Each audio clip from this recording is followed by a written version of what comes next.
Elimination Chamber is in the books, and honestly, it pretty much went exactly the way I thought it would, and it was about as good as I thought it would be. I gotta give it a 6 out of 10, with just about all of the points going to the Shield and Wyatt match, which I thought was fantastic and definitely lived up to the hype. Some streaming issues I have, though. I actually missed the last 3 minutes of the match and did not see the fucking finish. But as soon as I'm done with this commentary, I will check it out. I am so glad that this was the last pay-per-view that I ever have to worry about a stupid issue like that, and I will be watching all of my pay-per-views from now on the WWE Network, which launches in just a few hours. I'll go ahead and run through some of these matches here and give a few comments on them, and I'll have a much more in-depth commentary after tomorrow night's Raw. But the show opened with Big E Langston versus Jack Swagger for the Intercontinental title. Good match, actually, and I thought it was a good way to start the pay-per-view. The crowd started off slowly, but the match picked up steam. Both guys did a great job, and Big E, as expected, got the victory. Good for him. I'm a huge fan, and I'm loving his Intercontinental title run. I think up next was the tag team match, which I actually have mixed feelings on.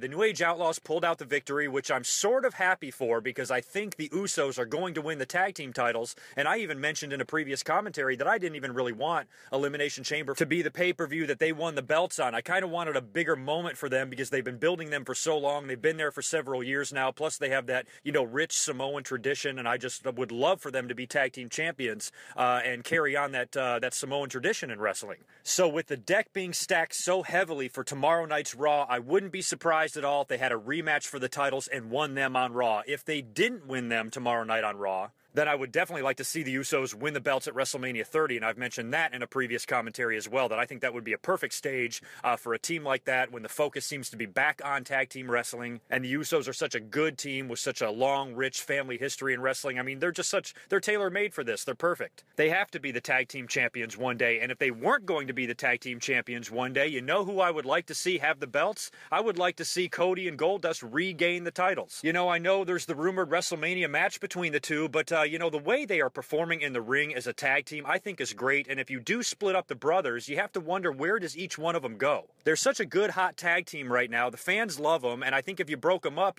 Cody, I would like to see one day be a world title contender. But let's face it, right now, there's no room for him. There's too many guys that need shots. There's too many guys in the mix, and there's only one belt, not two. So I would like to see them stay a little old school with the tag team since the focus is back. I would like to see Cody and Goldust remain a tag team and maybe regain the titles from the New Age Outlaws and maybe have a great babyface match with the Usos at WrestleMania for the titles and put the Usos over. Just a thought, just an opinion, and incidentally, Cody and Goldust did get the victory on the pre-show against Rybaxel, and Curtis Axel came out there with his grandpa. Good to see Larry the Axe. Huge fan of his. I remember a diaper-wearing, Kool-Aid stained, good mic work face sitting in front of the TV watching Larry the Axe as a kid. It's so good to see him out there, and still makes me sad that Kurt Hennig isn't with us anymore. I think we then moved on to the Shield and the Wyatts, and what else can we say about that? Fantastic match, great selling by Seth Rollins. I thought the whole thing was good, and like I said, I actually missed the fucking finish because of my stupid goddamn fucking stream. And I am so glad starting tomorrow that those days are over. But the match itself I thought was great. I'm not going to go as far as to say it was match of the year, much like the Cesaro-John Cena match on Raw the other night. That match was great, but not, match of the year. But still a very good performance and still an awesome outing by those 6 young guys. Those fans were marking out for 6 young wrestlers. I mean, how awesome is that? All these guys are relatively new. We're talking about a year and a half or less here for all these guys on the main roster, and the fans are loving it. Before either one of those teams threw one punch on each other, the fans were already chanting, "This is awesome." I think that speaks volumes for how much the fans really appreciate the young talent and how much they want them to be given the ball and run with it. I thought it was awesome. And I am excited as shit for all the great young talent that we're seeing in the WWE right now. What else am I missing here? AJ had a match against one of the Funkaderos or whatever the fuck, and of course she won that. I think one of them, Naomi, I don't even know the difference. I don't even know who they are. I know one of them was on the Total Divas show or whatever, but whoever it is has got a gnarly eye injury, fucking broken eye socket. Those are disgusting and painful as a motherfucker, and it's going to take her forever to probably heal from that, so I wish her well. But AJ had a match against the other one and ended up beating her and retaining her title, but that match was just to allow the fans to breathe, after experiencing the awesome Wyatts and Shield match. After this, did we get Batista Del Rio? Am I missing any other matches other than that? We got Batista Del Rio in the Elimination Chamber, right? I'm not forgetting anything.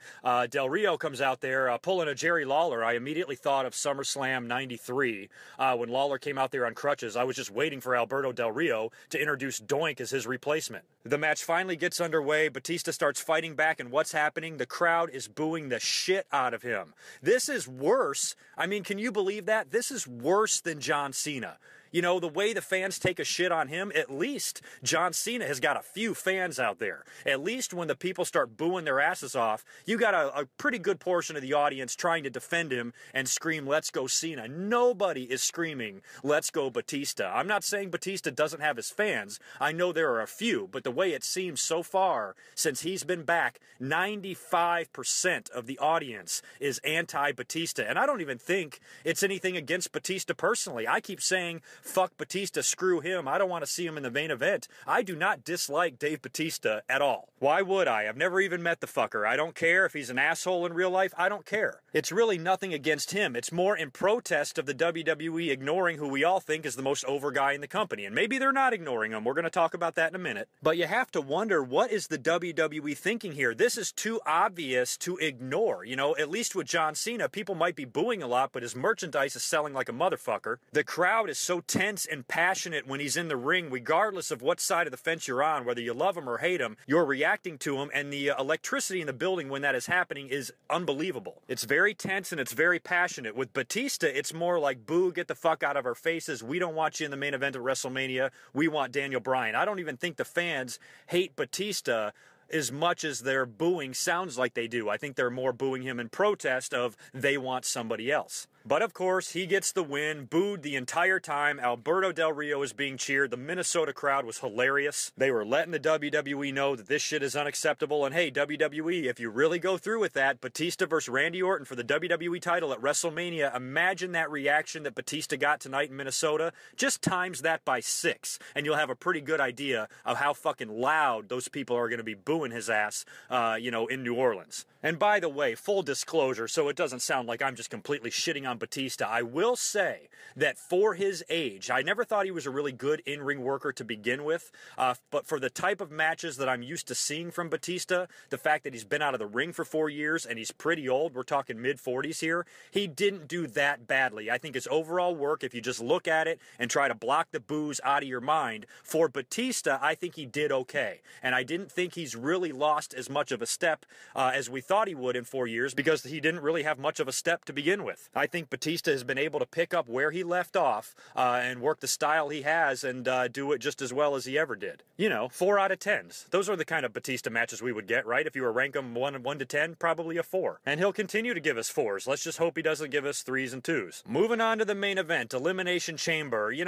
These matches to me, I just don't like the Elimination Chamber match itself. I think it's just fucking obnoxious. I mean, that goddamn contraption is hideous. It's like I mentioned before, it's like War Games on crack. I was perfectly fine with the War Games concept. I don't know why they couldn't just resurrect that. Instead, they get this alien spaceship in there, and you got these fucking pods where you put guys and they have to watch the match and enter one at a time. Why do you even have the pods then? Why don't these guys just come out to the ring one at a time? Don't say it's because, it's a chamber, they're supposed to be locked in. Bullshit, because every time a guy gets eliminated, they open the big fucking swinging cages, these giant cages. If anybody wants to interfere or get in the ring or leave the ring, they can. All they got to do is wait until somebody gets eliminated and they can come in. If you ask me, the motherfuckers should have to go back in their pods and sit there and watch the rest of the match after they get eliminated, or have a smaller door off to the side where when a guy's eliminated, you can just kind of roll them out. I mean, why can't they make that? Why can't they just make a smaller side door somewhere? But instead, they got to open those big swinging fucking gates of hell to let one guy out. I just think the whole thing is stupid, and it's such an insane concept and so unfair to any champion defending his belt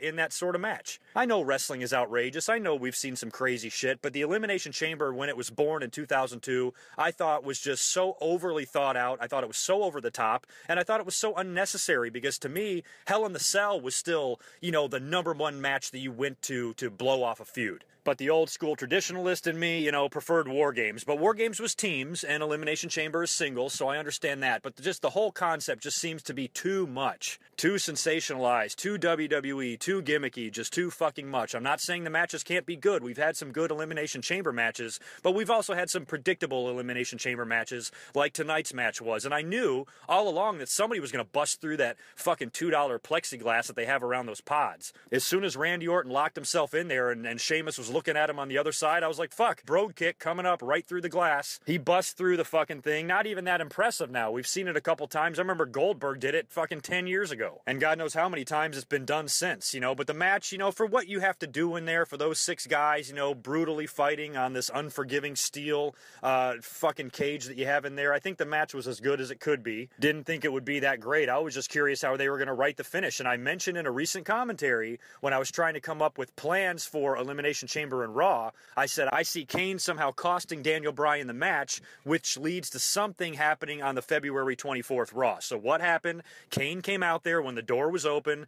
Daniel Bryan attacked him. He took a bump like a referee. 2 Daniel Bryan knees to Kane's back knocks him out for 15 fucking minutes. He's just laying there motionless while Daniel Bryan and Randy Orton have their match. Daniel Bryan then hits his finish on Randy Orton, has him covered for the 1, 2, 3, and of course Kane wakes up, pulls the referee out of the way, screwing Daniel Bryan over, and then Daniel Bryan goes over and kicks Kane and knocks him out for another 15 minutes, while Randy Orton and Daniel Bryan do a few more moves in the ring, and then Kane gets back in there and ends up, what did he do? He ended up just hitting Daniel Bryan, which led to the RKO, and Randy Orton gets the pin and retains the title. Now, what I like about this, I didn't care that Randy Orton won, but it's down to the end here now, motherfucking WWE. Tomorrow's it. You gotta do it by tomorrow. I've been defending this shit since SummerSlam, since the day that angle took place. I said, just wait. Daniel Bryan is gonna have his day. Randy Orton needs to have his heel run, have a long title run, build up the importance of him losing the belt. That way, when he drops it to Daniel Bryan, you know, all is gonna be right with the world and the fans are gonna love it. The problem is, I didn't see Batista coming in and fucking the whole thing up. So I'm hoping this is the plan. With Daniel Bryan getting screwed, with WWE, Michael Cole acknowledging the fact this has been going on since SummerSlam, it has got to stop.